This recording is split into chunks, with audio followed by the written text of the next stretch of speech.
This is a guitar by Manuel Contreras.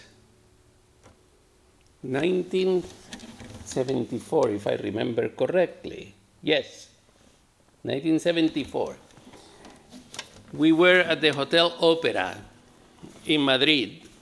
My father, my uncle Adolfo, my uncle Pepe, and I completely remember Manolo coming in, and he had 4 guitars, one for each of us.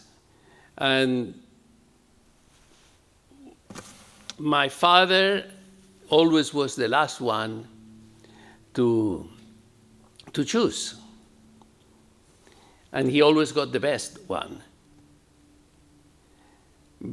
For some reason, we all went for the guitars that sounded the best at the very, very beginning.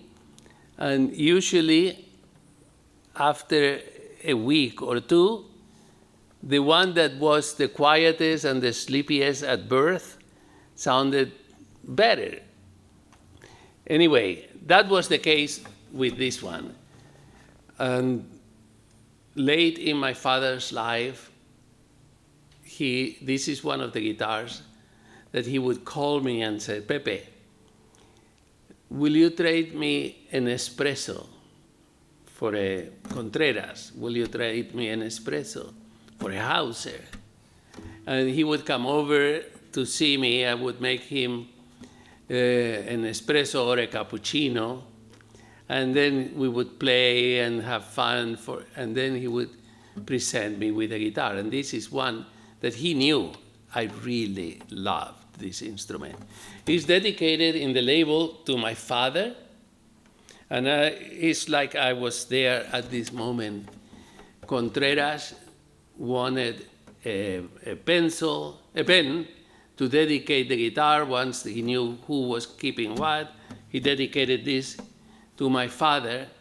And this is the guitar that my father played later in the Teatro Real, at the European premiere, of Concierto Ibérico by Federico Moreno Torroba.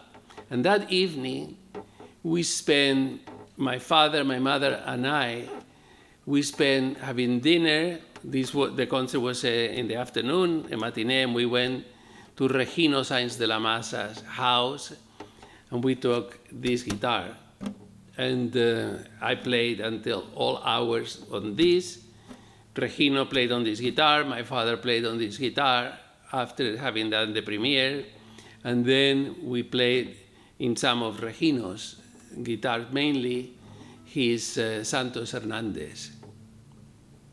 This guitar is very dear to me.